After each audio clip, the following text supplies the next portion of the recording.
5, 4, 3, 2, 1. We are back at it with part 2 of SojuTalk episode 111, where we discuss recent K-pop news and events, have a visit from Cousin Harold, and give you the state of the nation. Let's get it. All right, there is a ton of news and events from last week, everyone. So the major one, I think that a lot of you are waiting for us to talk about, is SM's future and aespa's details revealed. All right. Here we There's are. a lot of stuff. So on October 28th, shortly after introducing aespa's second member, Karina, SM Entertainment dropped a special interview featuring Karina and her virtual counterpart, Karina. In the My Karina interview teaser film, Karina and Karina sat down together to recall their first encounter, how they were connected with each other with the help of a mysterious third figure, Novice. Do we want to talk about this film? This was like... So interesting. It was kind of cray-cray. I will talk more about my overall feelings of the aespa thing, the group later. But for the video, it was kind of interesting to me. A documentary, mockumentary, very interesting. Yeah. I was like, wait a minute, is she already a star? Like they have clips of her on like Instagram lives and whatnot. Yeah. I was like, she also she started it off with like, oh, it's been a while. I was like, it's been a while. I don't even know you yet, Karina. yeah, I was like, I don't know you. But it seems like SM's really committing hard. But let me get through the meat of what we're, or if you're vegan, the meat alternatives of what we're trying to get to, and then we could talk more about what we feel about the whole thing. So on the very same day, SM's head producer Isuman attended the first ever 2020 World Cultural Industry Forum online event, along with EXO's Baekhyun, NCT's Johnny, Capitol Music Group's Steve Barnett, and more. wow. Here are some excerpts from what Isuman stated about the group and SM's future. In aespa, we project the futuristic vision of celebrities and avatars and create an innovative group that surpasses the boundary of the real world and the virtual world. aespa is a new group where the members of the real world and the avatar members of the virtual world coexist, supporting and assisting one another, and they are able to promote together with a revolutionary identity. The real-life members and the avatar members are separate organisms, and the avatar members have AI brains which allow them to converse and to support the real members, even befriending them, sharing information, as well as going back and forth from one world to another. In the virtual world, these avatars with the exact personas of the real members are born on their own, and aespa's debut will tell the story of the real members' first encounters with their avatar member counterparts. After aespa's debut, the real-world members will carry out the offline promotions, just like any SM artist, but outside of that, a new world becomes known, the virtual world, where the avatar members will also carry out various promotions. Within this one group, the two counterparts will carry out different promotions on and offline simultaneously, while also creating room to collaborate between the real and virtual worlds. Okay. Wow. It's a lot of funky sentences that I never imagined I would hear. I struggled a little to go through that. A lot of technical jargon and stuff going on. AI brains. So to break it down, we're gonna get aespa the group, right? There's 4 girls in it. We'll tell you about the members later in this section. We are also getting 4 avatars, all of them with like which is that AE in the way you write their name in front of their names, right?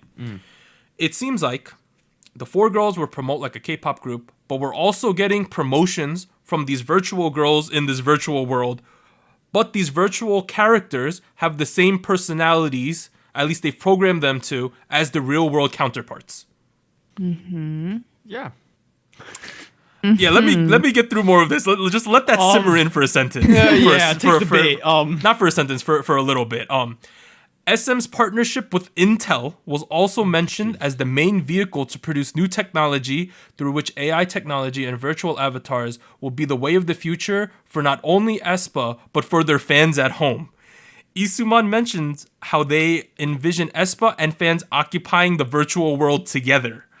Additionally, SM's partnership with JYP and Naver through Beyond Live Corporation was discussed in terms of the future of online concerts. and the words biotechnology, nanotechnology, and AI, as well as the SM culture universe, were all emphasized heavily. That's so much buzzwords. Oh, man. It has also been speculated, but not confirmed, that the top floors of the new SM town being built in Changwon will feature a 25-room boutique virtual hotel themed to give the fans experiences of sharing the same space as their favorite idols. aespa is set to make their debut on November 17th with their single Black Mamba. Members include Winter, Karina, Ningning, and Giselle. The group also recently shared a new highlight clip called Sync aespa on their YouTube page today on November 2nd. aespa members are expected to be connected with their virtual selves, known as aespa, through the virtual world known as Sync. Okay. There's so much. A lot to take in. A lot to take in. Very interesting things. I want to clarify some things real quick on my opinions a little bit. Yeah. Because they're throwing out words like they begin with AI brains and now they're saying biotech and nanotech, SM cultural universe. Okay. To me, a little bit of this is just buzzwords to get people hyped up. Because a big thing in Korea right now is the fourth industrial revolution. Yes, I've heard of this. That's what everyone's hyped about. Fourth industrial revolution. It's coming, boys and girls. AI is here to stay. And I think they're just throwing in words like biotech and nanotech just for the sake of it. Biotech would mean I'm putting chips in my body. That's That being said, I think some of the stuff that they're doing is really, really cool. Having an entire hotel room dedicated to like VR hanging out with your buddies or idols, I don't know. That's kind of trippy, but kind of dope. You know? What do you think, Anita? Well, okay. Specifically that aspect, where they were saying that they're gonna build this feature, this 25-room boutique thing where fans can go and experience sharing the same space. I get a little concerned. This sounds really cool in theory, and I feel like yes, this is new, this is different. It might be looking towards the future, like maybe more people will join in on this. But I get a little uncomfy when there starts to be this connection where the accessibility to these idols or to these people is very, very open. You know, like I think very it's thin. Yeah. Like the barrier for fan to musician artist is it becomes very transparent. Like it's almost like it's not there anymore, and it can be a little dangerous. So I think it sounds very interesting in theory. I hope that they have really like figured out how they want to structure this so that it doesn't become. Can I just say something though? This is not confirmed at all. This is not confirmed at all. Okay. This one. Okay. Yeah. So maybe we'll be more in detail like what's happening really with that building, what they're gonna do. Even without the building in question, I think the goal of this is to lower the barrier to accessibility.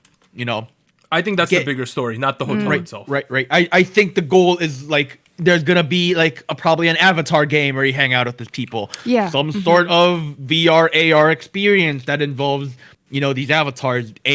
I.e. Karina, i.e. Giselle, that kind of deal. Yeah. I think that's what they're going for, and which reminds me a little bit of the Japanese idol market model, where the whole concept for them is idols are people that are accessible, people that you can go see on a very easy, regular basis.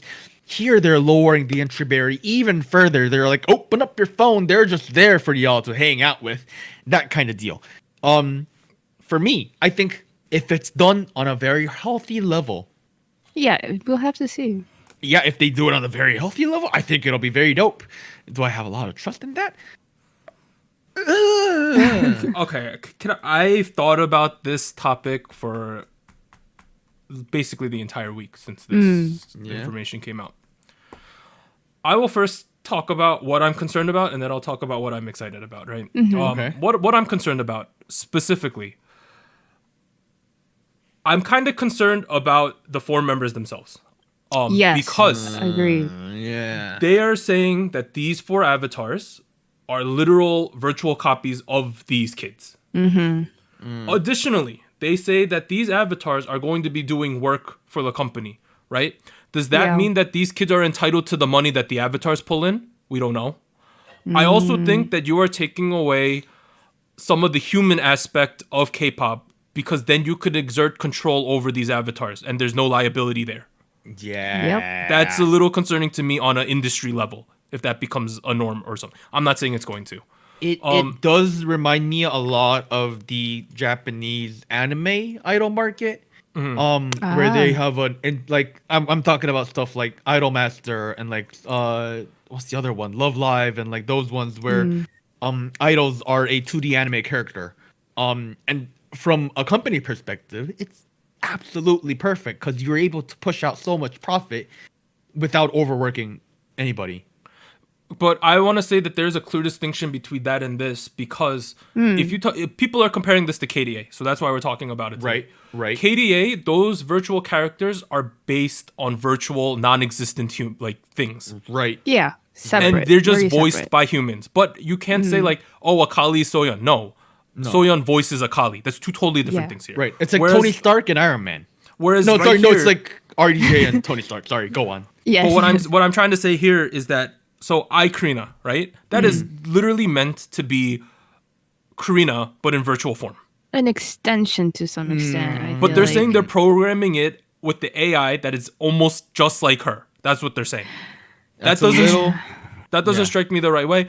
But on the more positive side, right? It seems like the way they were wording things, it felt like an MMO to me. That you don't know what an it is. MMO is? It's a massively online multiplayer game, right? Yeah. Massively multiplayer online. I got the order wrong, but you know what I mean.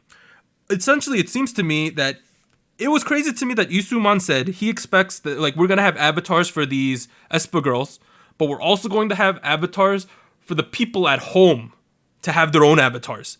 To connect with them. He said it to the extent of this, where he said, if everyone in Korea had 10 avatars, right? It's like Korea has a population of 500 million. He literally said that. That kind of reminds me of the movie called Summer Wars, right? Like that was the whole thing that was based off of that, where like everyone is a part of a social network where they have an avatar and they're in this virtual reality environment, and to them that's basically the internet. So like that was the kind of vibe I was getting, which I mean, if you look at the movie, that was kind of cool. So I don't know if that's obviously I have no idea what's going on inside Mr. SM's head, but like, Well, kind of exciting. Not gonna lie, just you know how like, Super M is collabing with Marvel? yes. yeah. This had a ton of Marvel undertones to me. okay. Calling it the SM cultural universe, Marvel universe. Yeah. No, Yeah. I'm like dead serious about this one. Yeah, SMCU. They also had an AI with the name Jarvis from Marvel. Ah. Okay, I was actually thinking about Avatar, the movie from like James Cameron. Yeah, but there's an established okay. relationship between SM and Marvel already. That's true. Did they get a movie? Oh no! It's specifically the Super M merch line that they've been. Well, like, yeah. teasing. I think I'm a little like, okay. Number one, I did see a lot of people instantly being super negative about this because they think it's allowing the main argument is that it's allowing the negative aspects of K-pop fandom to proliferate in these type of situations because there's less accountability when the people you're acting against aren't real people. That's one of the main arguments I saw. I mean, I think that kind of does speak to a little bit of how Anita and I spoke earlier, but at the same time, I do think we should wait to make those arguments until it's actually like the problem is actually existent, right? It's so far right now, it could be great as far as all I know, right? Like, No, talking about what I thought was like an MMO, it seems like to me what they will eventually try to do is have like a online subscription where you inhabit the same world as them. Like you know the thing called Second Life, which was like this really like avatar driven thing, online community. That's what it seems like they're pushing towards for me, at least. Interesting. The way he was wording it. I prefer Hotel Habbo Like, you know, like those type pool of things. clothes. It really seems like that's the direction they're going with, because he said like you should have your own avatar, you should interact with their avatars in this virtual world, yada yada yada. I mean, on the like international basis, right? And like even more now in the age of the pandemic, right? And how things are not things are not very like personal, like you can't be there in person. So like it makes sense, honestly. Like I don't think it's a bad thing to move to this kind of platform. I just feel like it's so interesting to figure out how it's going to work out, because they're describing it in a certain way, but once it actually is released, how the virtual members, the real members, and just the universe that they've created or that they're working on, how it's all going to interact, it's going to be really interesting. I think it could be good. So I don't know. I think from an international perspective, like it connects you, right? That's true. Because you're thousands of miles away. You can't really connect with your idols, I guess, or with fans as well. I'm guessing like there's going to be interactions fans to fans as well. So I think there's that possibility, which I think is really cool. Can I give a alternative perspective though? Okay. I'm gonna use a modern buzzword. I like to socially distance myself from like K-pop idols specifically. Because I like there to be like this is my entertainment, right? Yeah. That's how I view K-pop. Like I'm having a good time. It's fun, fun to watch, fun content. I don't like to be so close to it on a personal level, out of respect for like the space of the artist, because I already think it's a stressful situation. I kind of a tiny bit feel a little bad for the members, Winter, Karina, Ning Ning, and Giselle, because these kids clearly have been training for a long time. Like, number one, getting into SM seems like an impossible dream. Number two, making it through the trainee period and debuting with SM seems like a crazy thing. And then they're all of a sudden given this, like, I'm not going to call it a crazy concept, but a really new concept that no one's ever committed this hard to. Yeah. Well, I mean, I think you can look about it this way, right? Like, it could be something that doesn't really do well, and it could really fare a negative way. That would be the negative scenario. The positive scenario might be this might set a new trend. It might be a new industrial convention. It might be something we see from new groups in the next generation, right? We can talk about this later as well for the hot take. Well, spoilers, I guess. Maybe I'm too much of a boomer, but like I don't know if I like all this change. That being said, at the end of the day, SM's getting a new group, right? Yeah. That's in itself exciting news, because SM comes with a certain prestige, right? Clearly, I'm going to assume all these kids are extremely talented. They're at SM. They're probably really good. That excites me as a fan. I also think that the bar is going to be set extremely high for this group, because people are going to look at aespa and they're going to directly compare it to KDA, right? Because it's the other avatar thing, right? I know that aespa's going to have a human aspect, but at least the avatar aspect is going to be directly compared to KDA, whether they like it or not, right? Okay, yeah. And now, the bar has been set pretty high for that. I do want to say though, because KDA is not really KDA to me is more of an event kind of comeback, whereas aespa is gonna be an artist, right? Like I can't say I view KDA as an artist that is like always somewhat active, but with aespa, I would be kind of curious as to how this plays into their music. Are they gonna always do futuristic technology heavy concepts? Are they ever gonna do like more traditional group stuff? Well, I wasn't pointing at like the musical direction. I'm pointing at like the straight up animations and stuff is going to be heavily compared. If this is any worse than KDA, people are going to destroy this, I think. Yes. I also think it's a little unfair to compare them to Riot, who is literally one of the biggest video game giants in the world right now. Whereas SM is SM. I don't know. Who are they going to hire for this, right? I don't know. Intel. They literally have a partnership with Intel. Intel doesn't have an animation studio. But yeah, I'm just interested in seeing what this means for their musical concept and like musical career as an artist as well. How have the Korean Gen public been towards this? I think it's not gonna lie. I think it's kind of split. A lot of people are kind of taken back by the concept. A lot of the more casual leaning people are like, hot looking girls, I'm in. We're simple people with simple thoughts. But at the same time, a lot of people are like, this is kind of strange. I'm not sure what's going on. I think once we actually see a lot of the stuff in motion, the opinions will be a lot more clear. Yeah. Honestly, I doubt that they're going okay, it's one of those things when people give these are what we're trying to do things. I don't think you ever get 100% of what they claim that they want to do. Yeah, I agree. I would say on average that's it's unlikely we're going to get everything that they're saying to do. My guess is that it'll be scaled back a little bit, and they honestly, SM knows what they're doing, so I trust in that itself. I doubt they're going to release something that's terrible. I'm just excited that we're getting a new SM girl group, to be honest. Same. Yeah. Been a while. Anya, do you have any closing thoughts on this? I guess just my general opinion, I think I do agree. Yes, I was maybe in the camp where I was a little apprehensive about the concept, just because it feels so new and different. So I think being a little unsure, apprehensive of the unknown, right? This new side of technology and how it's being incorporated to entertainment. It's a little I don't know. I guess it makes you feel a little I don't know how it's going to work out. But I guess it still has the possibilities of being something very, very cool.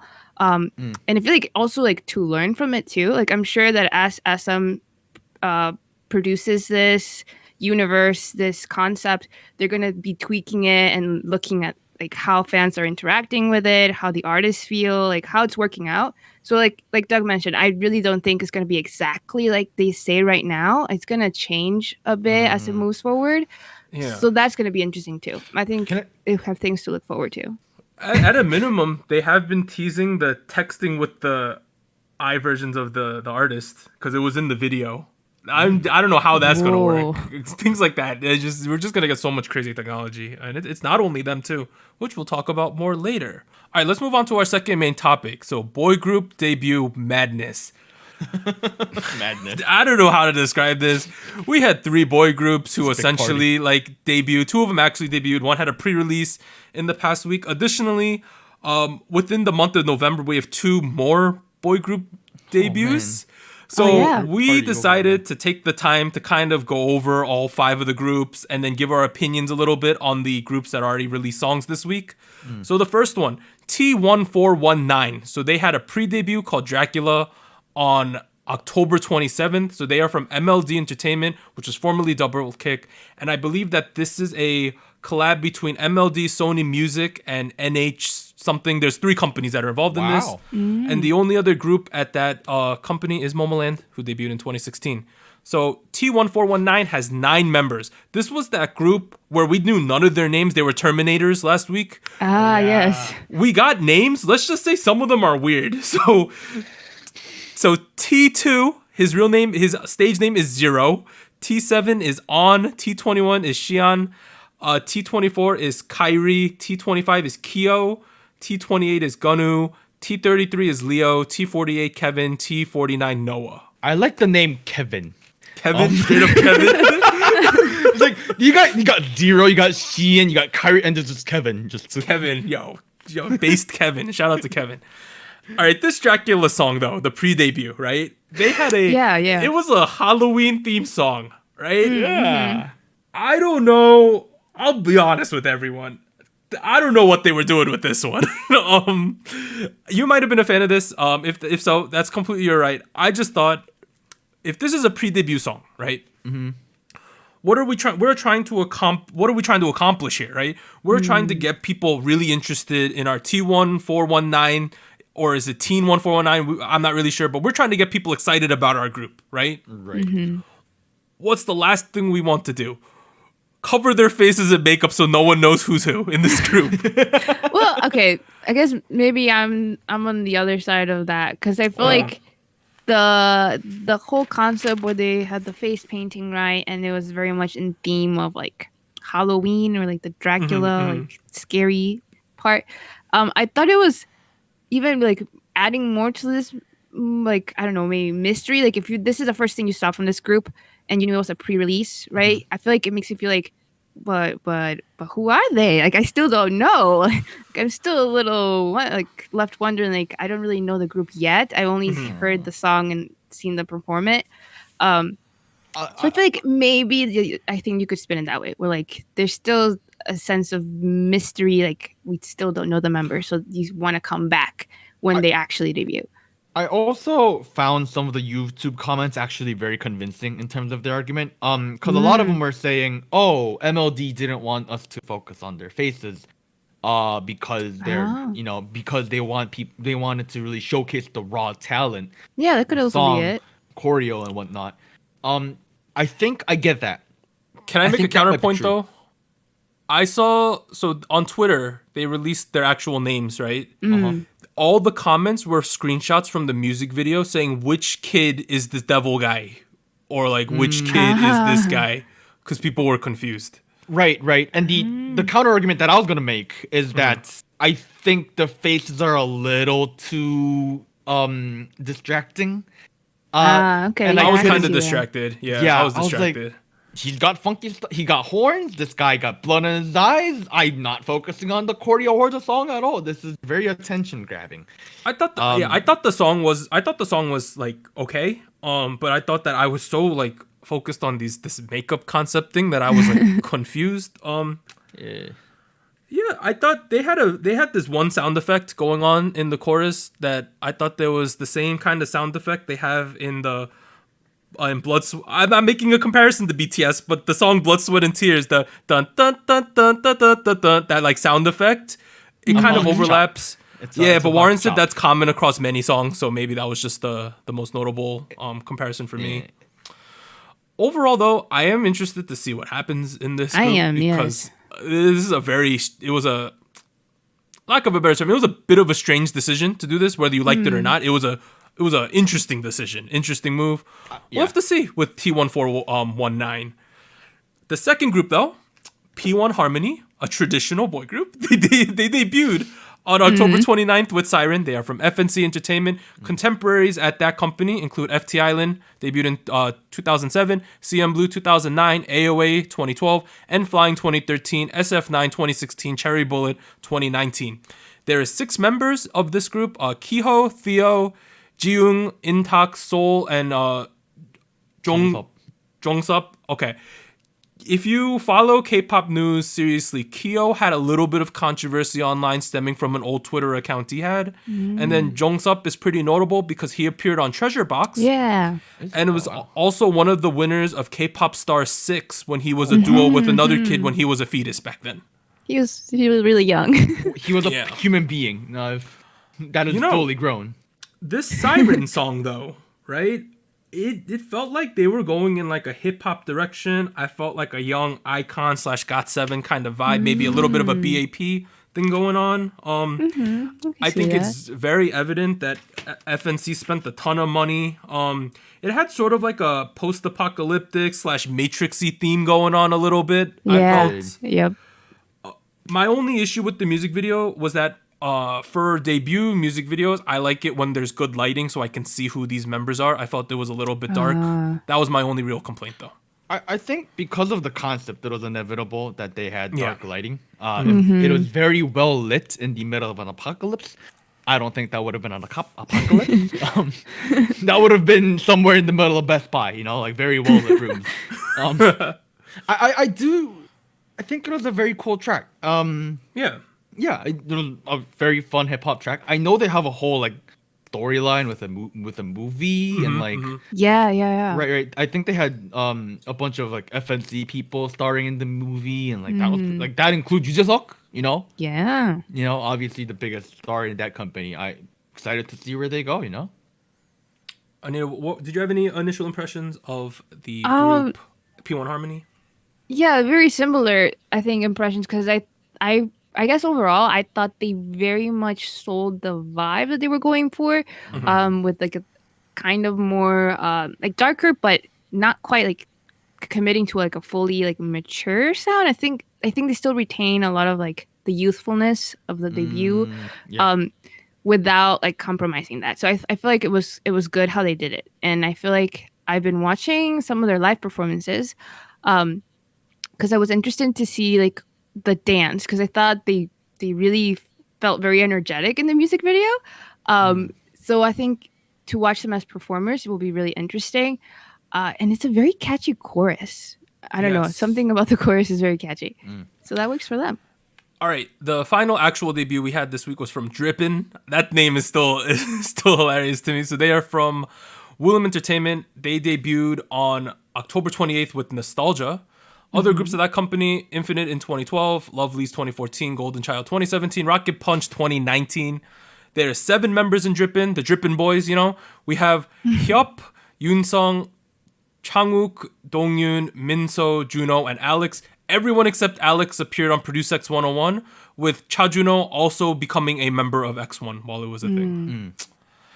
This, for me, by far, was my favorite debut out of the 3 songs. Same.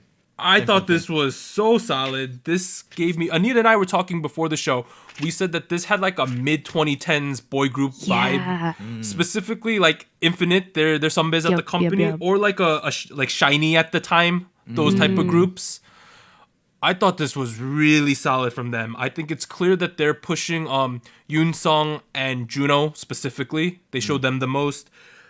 The one thing in the music video I thought that was kind of weird, they had zip ties on tulips. I don't know what they were trying to express there. Yeah. That did happen. Right? There was zip ties on tulips. Yeah. They also had zip ties on their arms. But overall, I think Nostalgia was, for me, the clear best song out of the 3. So catchy, and they looked extremely polished for a rookie group. It was very clean. That was the general. Yeah, it was very clean. The entire choreo, the song itself, and the members, the performance themselves. I think it was very clean. Very impressed. Very excited to see where Hubes they're gonna go. Willem family standing strong. We're excited, with the overall direction. I can't complain. This was your favorite too? This was my favorite too. It was a great track. It was very happy yet very nostalgic, which goes along with their title. So. I'm going to even say, if this was in the regular releases, I probably would have given this 3rd place.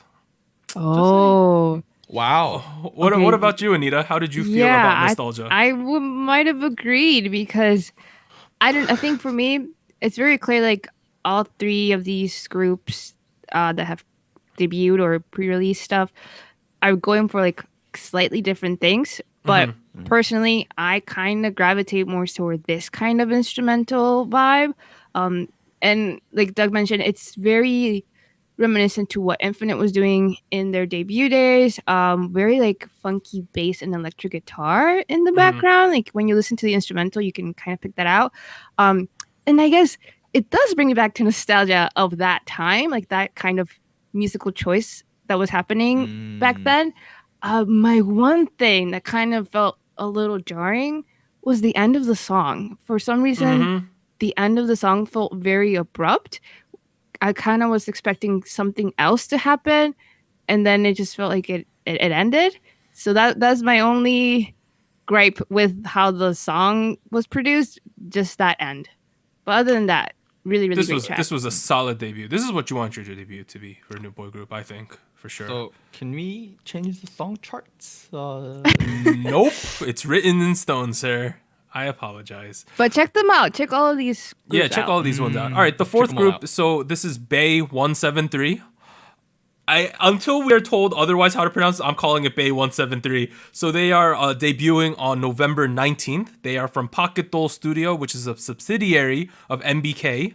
They have 9 members: Hangyeol, Dohyun, Junso, Bit, Doa, Yunso, Musin, Jaemin, and Yoojun.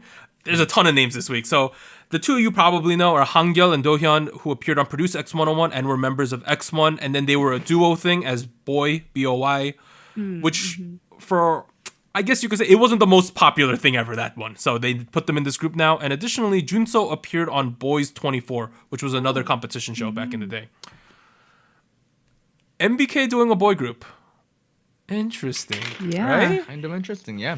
Yeah. I'm really happy that my boy Hangyeol has something to do. He gonna kind of finally debut solidly in the group. Yay. Finally. That's exciting to me. I've been a big Hangyeol fan since back when he was on the unit, all the way back then. Yeah.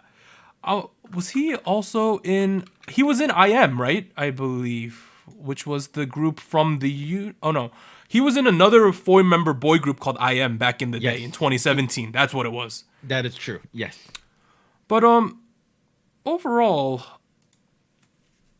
I'm like curious as what they're going to do because I remember when we were watching the boy stuff, we were like kind of confused as what they were trying to go for. We'll have to see what kind of vibe they have because I think Hangyeol and Dohyun most fit like a darker theme because one's a rapper and Hangyeol's kind of like mature looking anyway. So we'll have to see.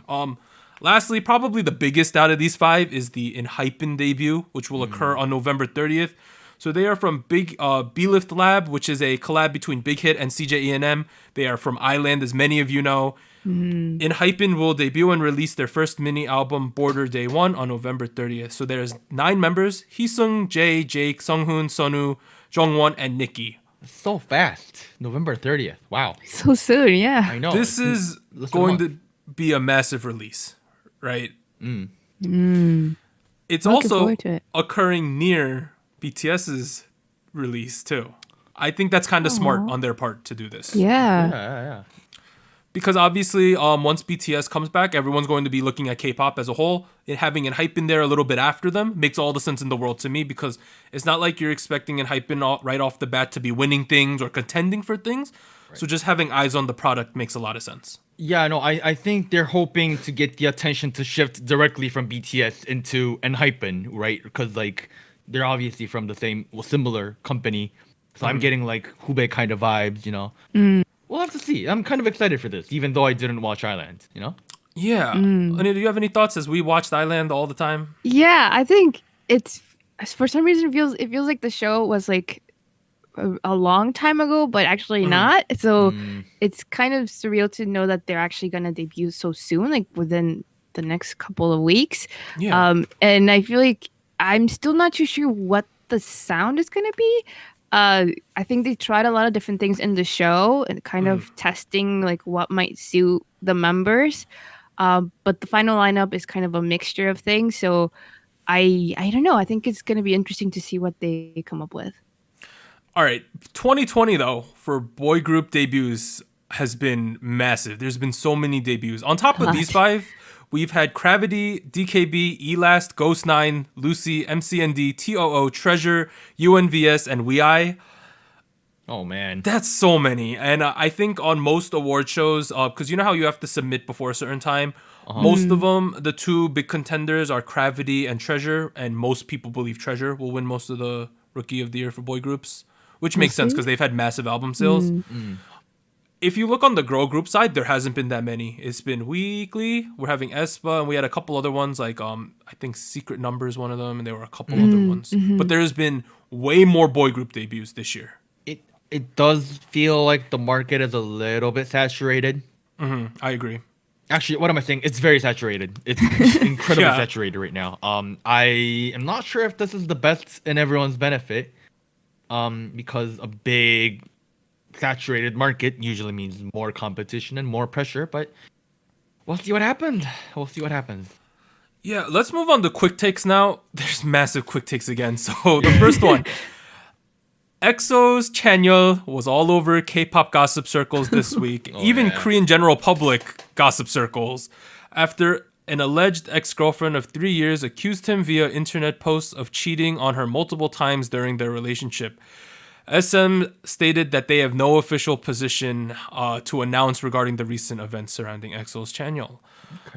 Today on November 2nd, SM announced that they have partnered with over 10 law firms to help protect all of their artists. I'm assuming that this is in direct relation to the Irene stuff and the Chanyeol stuff that's now coming out. Bit of an oof. This was big news, right, Warren, in Korea? It was trending on Naver for like 3 days straight. I just kept seeing it. And I was like never going away because there were like just plot developments over and over again. I will say though, I am on the side that I think this is like leading into their private life. Who he dates and what his dating style is like. I mean, like, I can't really say. That's not for me to, have a say in. Yeah. I do appreciate that 10 law firms involved. Oh boy, some big monies in defense. Let's just say, so the ex-girlfriend posted, you could go read the letter online. There's, instead of just spilling the tea or whatever, right? Or whatever you want to say, there's a scene in The Office where one of the members spills chili all over the floor. She was spilling it everywhere. She was trying so, like, she was almost getting specific. It was kind of, and she was talking about specific incidents. I don't know if any of this is true, but she was talking about other EXO, referencing other EXO people, referencing the girls he was apparently cheating on her with. It's messy. We don't know what's true. SM has no statement. Therefore, we have no statement about it. All right. Unfortunately, yeah. Let's move on. On October 29th, the 2020 Mnet Asian Music Awards, also known as MAMA, released its nominees, with voting taking place online through December 5th, so you can go vote now. In order to be eligible, the music had to be released between October 24th, 2019 to October 28th, 2020. This year's ceremony will take place in Korea on December 6th at 6 p.m. Korean Standard Time. If you want to see the full list of nominees, please look them up online because there's so many of them. Additionally, it has been reported that Treasure, who are nominated for Best New Male Artist, are also in discussions to attend the award show. Oh. Their attendance would mark the first appearance from a YG artist since 2015. It's been a while. Wow. It's been a while. When nominees are released, the main thing people want to talk about was who got snubbed, right? The main people who were snubbed that people were talking about are Stray Kids, G-Friend, G-Idol, The Boys, and Pentagon. Wow. Some of those, Okay. some of those snubs seem kind of like you really snubbed some people this year. Yeah. Stray Kids, The Boys, because those two had crazy years this year. I thought. Interesting. Like G-Idol, Pentagon. Yeah, G-Friend, all these people had pretty good years. You know who did get a nomination though? Who? RP? My boy Yumta. Oh God. Okay. Good for him. I'm gonna keep moving on. So another award show, the 2020 Melon Music Awards, will be held online between December 2nd and December 5th, and the event will be known as Mama Week. Not much to say about MMA that one. week. Oh, MMA Week. Yeah. So they're gonna have MMA. They're gonna construct an octagon in Korea, and the groups are gonna fight each other for MMA Week, guys.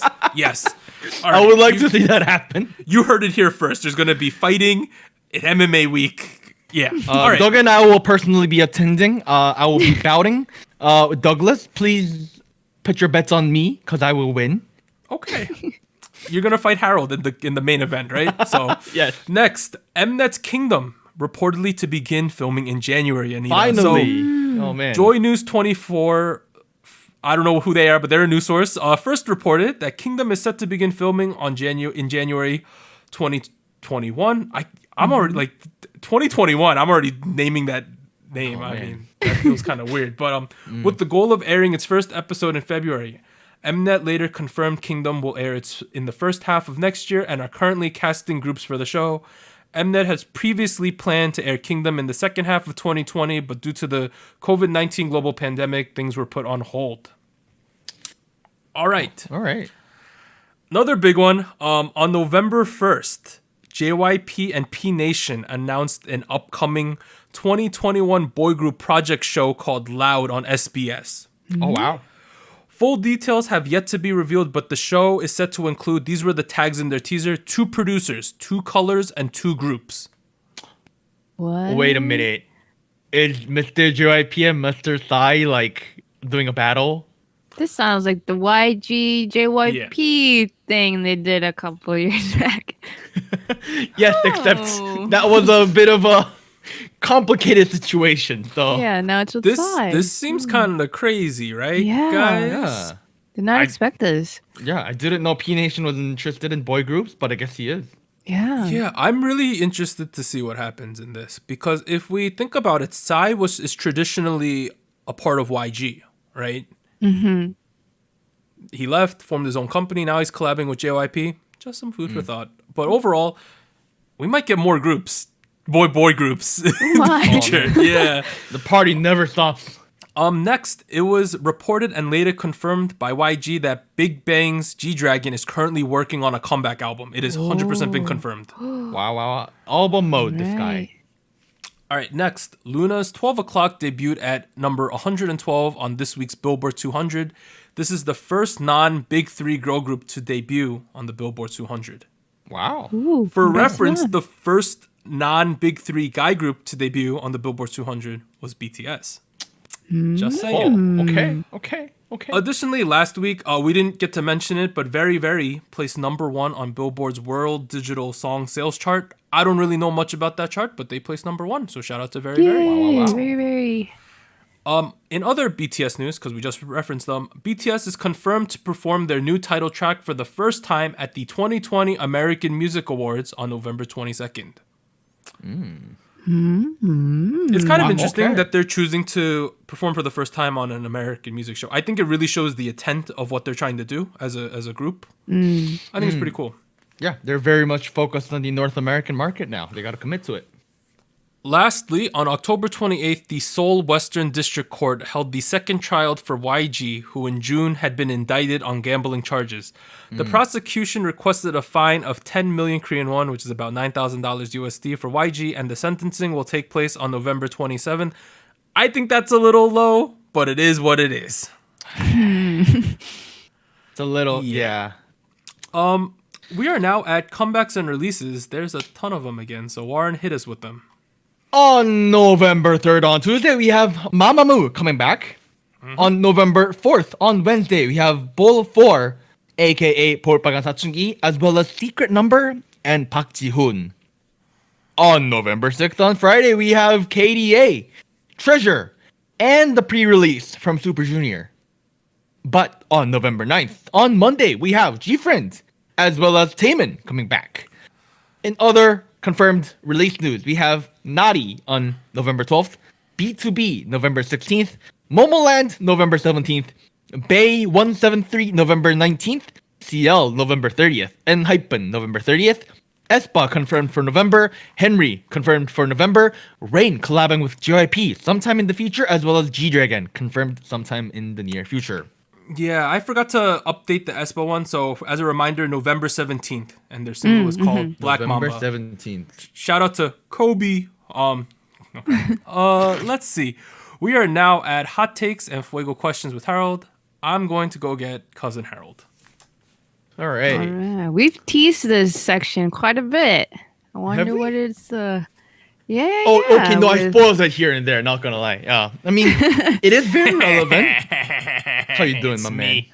man? You looking like a dad over there today, Warren. The Happy jolly dad.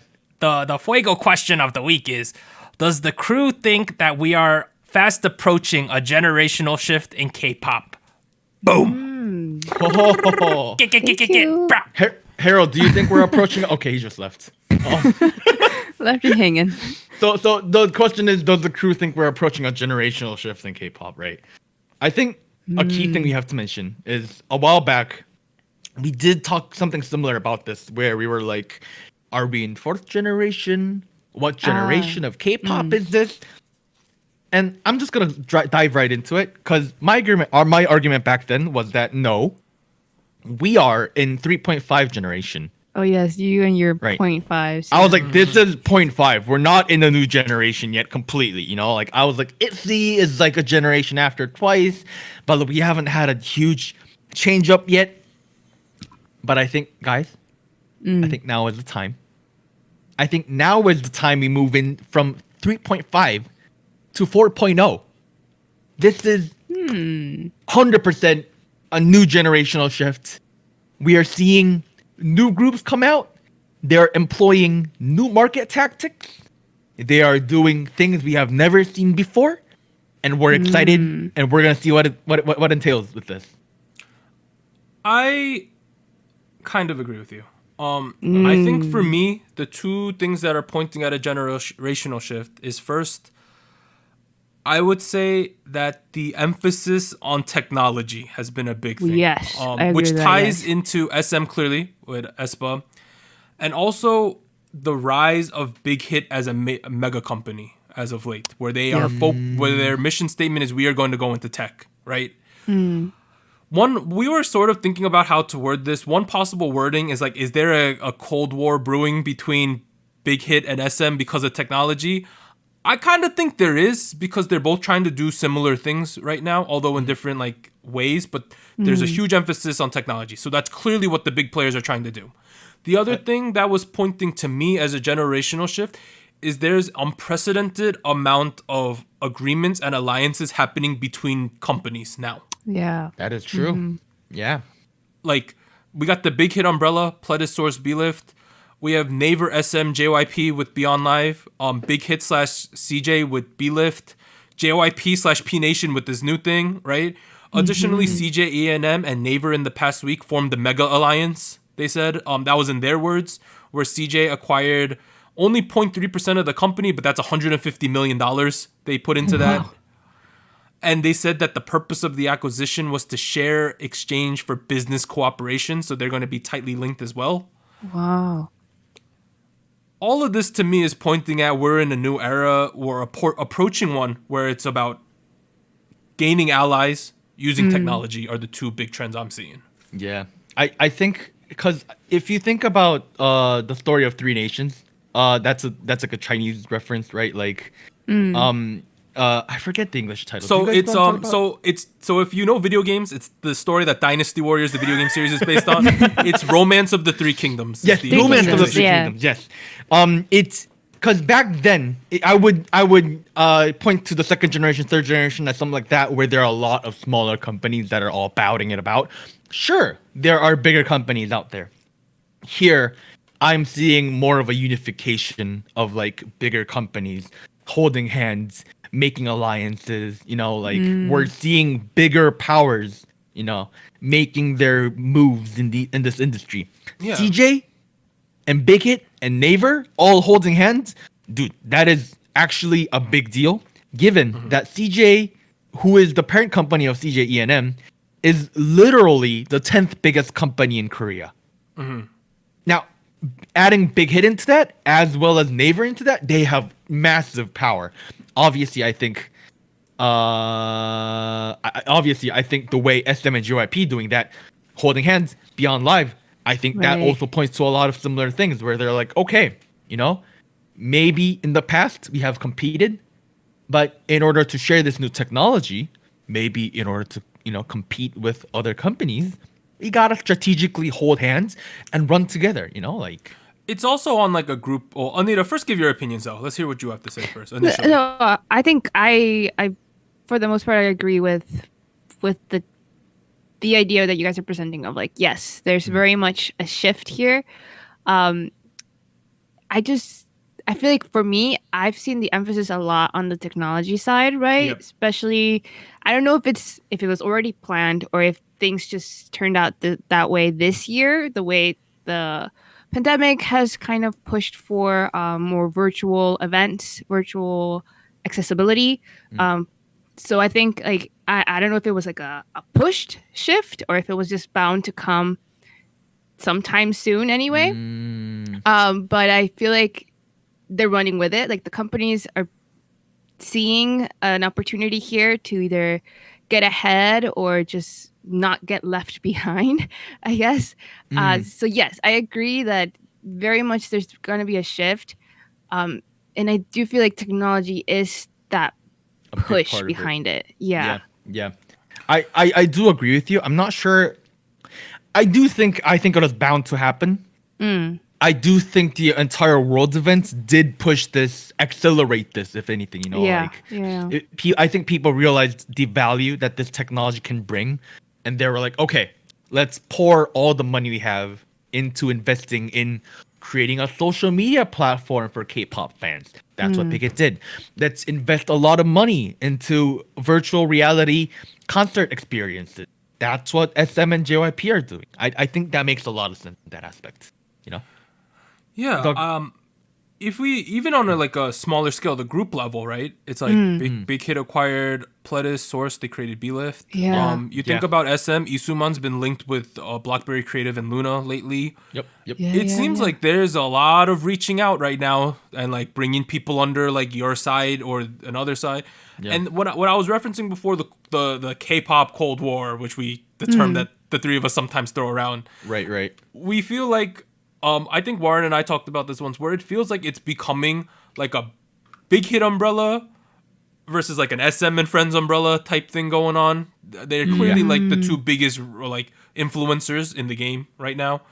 I think you can argue that other companies are just as high as them in terms of the music, but in terms of shifting the K-pop culture, shifting what's happening, making new developments, it's those two companies are the primary ones doing things for sure. And that's where I'm really excited about aespa, right? Yeah, Because aespa is they're doing so many things that we have never seen before. it's a huge risk, but they can handle that risk, I think. Right. And if everything works out, this culture is gonna do a complete 180 like we've never seen before. And maybe, just maybe, I've seen a lot of people criticize K-pop for being stagnant over the past couple of years. Maybe we're gonna refresh ourselves and just go into a whole new golden age. Who knows what's gonna come? I don't know. You don't know. Nobody knows. Estem probably hopes to make a lot of money, but we'll see what happens. Yeah, it's one of those things where when people compete, like two companies compete and they have products, who benefits? The consumer, because they have they have to make their products better and better in order to compete against each other. We're the ones who are going to benefit from this. Now, I know you might think, oh, they're going to compete against each other as a bad thing. It might be for their businesses, but for us as consumers, this is the best thing possible, because it forces the companies to improve, get off of their butts, and make us want to enjoy their content more. Right? And it's for someone like me who's a casual fan of many things, this is the best scenario possible. Because like for me, someone like me, I personally thought that like a group like G-Friend was becoming a little bit stagnant in my mind. But ever since they Source has this relationship with Big Hit, I'm kind of like, they're doing interesting stuff now, and it's got me interested again. It felt like a rejuvenation, like a whole new phase in their career, which I did not expect. And Go. I was gonna shift the topic a little bit. Shift. Yeah. To a more personal level, because Okay. if it is not clear yet, I have a group that I very much enjoy, called Rocket Punch. Yes. They fall under Woollim Entertainment, which does not fall under any of these little alliances. Now they do have a history with SM. They were a part of SM for about 4 years, not fully but partially. And that kind of went nowhere, and they are now just fully independent again. Are they gonna survive this K-pop Cold War? Are they gonna be able to survive with all this new technology? I hope so. And I'm a little concerned, just a little bit, just a tiny bit. It's on the back of my mind kind of deal. But at the same time, I hope that they, they take part in this competitive movement, bring new trends, bring new things into this market that has been kind of a little stagnant for the past couple of years.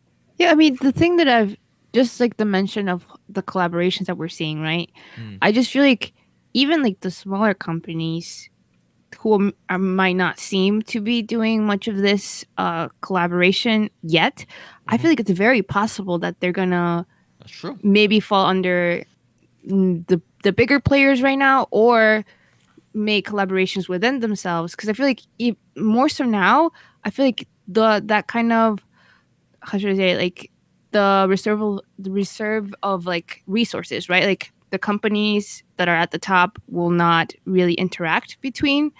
I feel like that's not existent anymore. Like everybody has like a goal in mind, right? So they're trying to reach that with other people. So I don't know. I feel like it's kind of facilitating for more companies, more bigger players who have more resources to provide for the smaller companies. I mean, here's an example. Weverse. Exactly, right? yeah. They're getting non-big hit artists under there. Yeah. I can imagine a day. Let's say the Big Hit and SM Technology, they do something crazy. It works. Everyone loves it, right? Mm-hmm. They will probably start outsourcing that to other smaller companies for a cost. Yeah. Mm-hmm. I think they've already started doing that. Isn't that Basically, right? The Seal joint technology. weavers, yeah. Yeah, things like that. It kind of makes sense to me. Because it's not like these smaller companies can afford to do technology. Like they don't have an R&D department at smaller companies, clearly. But if these bigger companies are willing to do that, they're definitely going to monetize their technology, and this is one way to do it.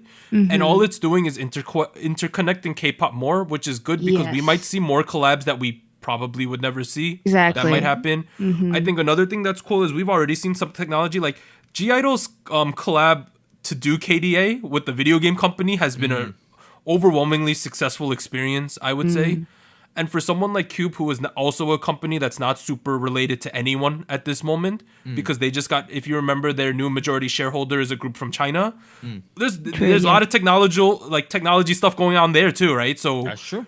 everyone seems to be shifting towards making like cool alliances, cool partnerships, introducing technology. I think that's really going to define the next generation for sure. It's the fourth generation, the fourth industrial revolution.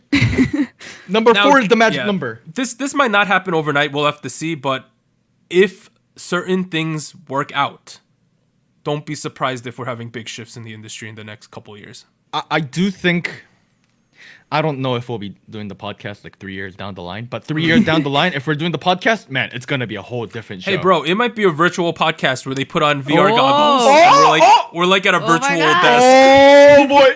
And if you don't like what's going on, you could like throw virtual tomatoes at Warren or something. Like that might be a feature, you know? If you subscribe to us, you get a brick, not just a tomato or something. If you're angry enough. I don't know. I'm just throwing things out there. Also, we have like one last thing is like Everglow's now on Twitch. That's another thing we didn't expect. Yeah. There's so many weird things like that happening. The world is becoming smaller. Like Day6's Jay, Got7's Mark played Among Us with the offline TV crew and friends. That's true. Over the past week. So much collabs are going on right now. And at the end of the day, we're getting cooler content because of it. Boom. All right. State of the nation. I don't have all that much going on. I've been really into Twice lately again because of their new release. Stand Twice. Go Sana. Woo. Additionally, I've been getting more and more hype because of aespa. I picked the bias in a really funny way. Okay, there's 4 members. I was like, I think I'm gonna stan either Karina or Ning Ning, right? Okay. And I couldn't decide. So we have a bot on our Discord server that will randomly choose one of like a choice out of choices. So it chose that my bias in aespa for the time being is Ning Ning. Oh, man. And then I was trolling, so I was like, how about I put Ning Ning versus I Ning Ning? It picked I Ning Ning like 6 times in a row. So my bias in aespa is I Ning Ning, apparently. There you go. I don't really know how I feel about that. Yeah, I don't know how I feel about a random number generator picking your bias. Yeah. I mean, Yeah. we don't know anything yet, so I was like, I might as well be You a fan can of wait someone. to pick your bias, you know? Yes. No rush. I'm an impatient dude, though. Before we get to the show me the money stuff, Anita, have you been doing anything interesting? Not much. I kind of been going through like albums. So I was going through the TXT mini album that they released with Blue Hour. So really cool tracks. I guess one B-side that I would recommend is called Way Home. Okay. So check it out. Awesome. Warren, I see on your list of stuff you have one not rap thing, and then we got some rap things. Yeah, I'm gonna not do the last rap thing. I think our Okay, show's then you got running one very rap thing. long. Yeah, but the other not rap thing is Eyes Wide Open by Twice. Man, I've been liking the album in general. Nice. Lots of bangers. In fact, I think it's a significant evolution from Twice-tagram. I think Twice-tagram, I had a lot of great songs, but I felt like it didn't have a lot of weight to it. Whereas here we're getting all the weight that we've never gotten with Twice. You know, lots of it feels very, very well put together and very mature. Shout out to track, I think it's track 12, Say Something. very city poppy. I think you'll like it, Anita. Yeah, you should go check it out. Anyways, I'll talk about the Eyes Wide Open album again at some point because I want to listen to it a couple more times before I discuss it and further. But for now, I think the last topic of the day is show me the money. Sorry. I see you have one name on your list, Douglas. Let's talk about him first. Yeah, there's a guy named apparently it's Lay One. I thought it was Ray One, but it's Lay One. He's like trolly in his style of rapping. I kind of like it though. I think he has really good flow overall. He is one of those guys. His lyrics make no sense at all. It just makes nothing. It's impossible to translate, but audibly, like it is so great to listen to. His breathing control, is crazy. I love the kid. He's very young. I think he's 2001. He's been doing YouTube with a couple other people. It's a very funny kid. Super excited for him. Wait, there's another rapper I want to mention. Oh, go for it. I watched some of the clips from the rounds. I saw Kilograms he's like way more mature looking than he previously was. So Kilograms was actually episode 2. Okay. I wasn't sure if I should talk about him or not last episode, but to kind of briefly summarize his situation, he lost a lot of money after the series of Show Me the Money appearances he had. Company was not really that great. And he went through a really rough time. He really did. And his narrative on the show was that he went through a lot of hardships and has matured through that experience. And I'm getting a kind of a different energy from Kilograms, right? Yeah. Like on season 5 and 6, it was like I'm the happy chubby guy was his vibe. That was the thing, yeah. It was I'm the killer weight guy, like he was very joyful, very exciting to listen to. And now he's a lot more serious and toned together. That was not the adjective I was looking for, but he had a different tone is what I'm trying to say. There you go. But there were also a lot of cool appearances in episode 3 of Show Me the Money.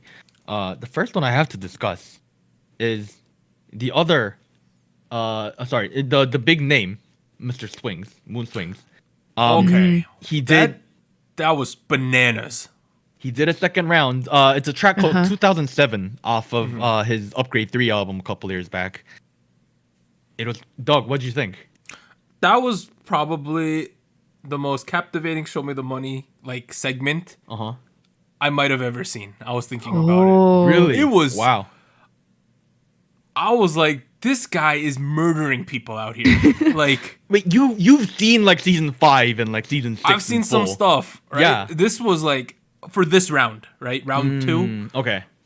I was like, this dude is coming so hard this year that it was crazy. He did crazy stuff. Spoilers, he throws the mic at one part. He goes double the length you're supposed to go. He's screaming at the cameras. And he's telling people at the end, he's like, yo, none of you are gonna win. He's like, how is this for a washed up rapper? Yeah. It was like, oh my god. And everyone in the judges panel, in the audience, were losing their mind when they were watching this. I need to see this. It was legendary, I thought. I think the amount of energy he brought to the stage and the stage presence alone and the entire performance was it was on another level. Obviously, it swings. He is probably one of the most influential rappers in all of Korean hip-hop history. You can't deny that. That being said, I don't want to pick on this too much, but that is probably not the best rap performance I've seen from Swings. Okay, that's fair. And I was like, if this is how excited people are with just this, boy, it's just gonna be just an uphill train ride from here. So kind of excited, super excited to see what he brings to the table. His hype train is full steam ahead now, right? Full steam ahead. Everyone's going nuts over that performance, is what I could tell. Yeah, I think the internet reactions were very negative towards Swings up until this round, where he not only pulled off this performance, but revealed the emotional side of all the stuff that he went through in the past year or so. What kind of hardships did he go through? Watch the episode to find out. It's a long story. My question is, a couple of the judging teams failed him. It's because they're related to him, right? Yeah, and that was really, it really goes back to what Swings did. But he started doing this thing back in season 3 or 4, I forget, where if people from his company showed up, he would automatically press fail because that makes more sense. You want to avoid connection and whatnot. And so when now that the tables have turned and Swings is on as a performer, Geary Boy, who's part of Just Music, and then Justice, who's part of Indigo Music, pressed fail automatically. That's my guess. I think they briefly mentioned it in the show as well. So that was kind of cool.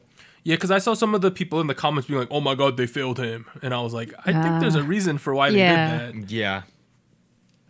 That being said, he was not the only noticeable rappers on the show. I think there were 2 that really stood out to me.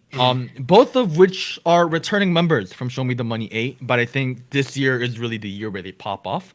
They were both memes of the year last year, but we'll see where they go. One of them is called Mush Venom. Oh yes, I heard. He raps in a southern dialect a little bit. To be precise, a southwestern dialect in Korea. Southwestern. Let's go. It's Cowboys. You know what? That is actually the very equivalent of Korean. See? It's incredibly Korean, and what's very unique about him is that a lot of the criticism that Korean hip hop gets is what is so different about Korean hip hop, that what do they bring to the table other than American rappers. And my first pick that I would bring to that table would be Mush Venom. He's doing completely new flow that works incredibly well. Go check him out. He's also kind of funny. He's pretty chill. That's cool. Then you also have this guy called Munchman. Munchman. And I'm saying this in a very optimistic and positive way, so don't take me wrong. But he's very stupid. It's What? It's so stupid. It's so fun. You know, like you know, one of those moments when you go to a party and you just don't think and you just party hard. You know, like just stupid. It's just I'm not talking about low IQ. Right. I'm not talking about like.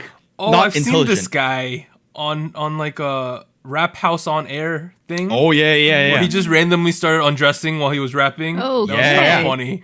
Yeah. Okay, that's him, right? Yeah. He brings so much positive and energetic energy to the table. It's just so fun watching him, and like you start jumping up and down while he's going. You know, like that's the kind of vibe I'm getting. You know, like I'm just so super excited to see where he goes. So yeah, that's one thing. Now, the 2 artists that I do have to mention, one of which I did not write on the script this week. My bad. Is Changbin from Stray Kids and person from Pentagon. I forget his name. Usopp. I'm so sorry. Yes, Usopp. That's his name. They both were eliminated. Changbin was eliminated in the first round of second round where he didn't get any passes. Usopp failed to match with a team producer because none of the producers thought they could produce him. There was a lot of controversy online in terms of like, you know, like they deserved to make it, they didn't deserve to make it. I really don't think there was any level of bias against idol rappers. In fact, I think this season has been one of the fairest seasons we've seen in Showing the Money in the past couple of years. The amount of rookies that we've never seen before just popping up here and there, it's incredible. So I'm on the side that I think they were given a fair chance. Although if you're a Stray Kids fan or a Pentagon fan, I understand why you're frustrated. Just please kind of understand that hip hop has different kind of definitions about what is good rap, you know, what is not cool rap. You know, so there might have been a different mentality going into making a judgment about these people. I was impressed though. Now I know who these people are in these groups. Even though I do this podcast, sometimes I have trouble figuring out people's faces and people's names. Now I know Usopp's face. Now I actually know Changbin's face, as well as the rest of the Sriracha kid. You know, so that's pretty cool. That was about it Thank you. All right, I think we ran extremely long, especially New in part record. two. Oh, I think yeah. this. All right, let me do some quick calculations. Right, so Quick maths. this is like 52 minutes, and then we have another like 25. Yeah, we really long this week. I don't know how long, if this is a record or anything. It's been a long episode. It's a product of how many releases there were and other things. Even like Yes. next week, I think we have the Mamamoo, Treasure, Super Junior, G Friend Taemin. Those are probably all must covers. Just keeps coming. It's just we're getting no like break here, whether that's good or bad. It's the end of the year party. That's what it is. Yeah, and then additionally, we mentioned some award shows, right? Starting somewhat soon. Oh, yeah. Maybe in a couple weeks or so, we're going to start having nomination lists. Maybe we'll ask them over the next couple episodes on the podcast at a certain point, and also on Discord to gain. Because I think this year, I haven't really mentioned this to Anita. I want it to be like fans choose the nominees type deal. Ah, okay. Yeah. And we're gonna say like we won't ask for nominees. We'll be like, choose your top 3 this category, right? And then that's how we'll gain the nominees. Plus, we'll see what everyone wanted at home. Yeah. So maybe we'll do something like that. We're still working on it, but we will 100% have some form of end of the year show in December. We'll also have our weekly recap show, which is the last episode we do a yearly recap, which we do as the last episode every year. We will be doing those. It's already November in 2020. We're already 111 episodes into this. It's been crazy. I'm Doug, though. I'd like to thank Warren and Anita for doing I this didn't know any week. of you guys' names. Now I know your name. Nice to meet you. I'm Warren. Yeah, it's been really fun this week. A lot of crazy topics, a lot of music, which is good for us, good for everyone at home. We'll see you guys next week when we cover another ridiculous amount of stuff. Bye, everyone. Bye. Bye-bye.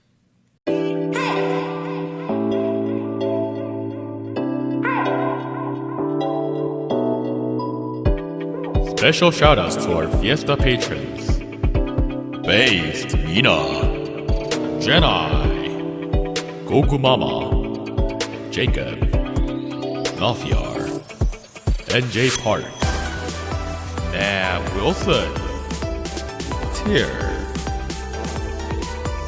Thank you for joining SojuTalk, your weekly shot of K-pop. And special thanks to our Discord server mods: Jacob, K Music Erday, Malfiar, No Bias Luna, Tuggle, and Wolf297.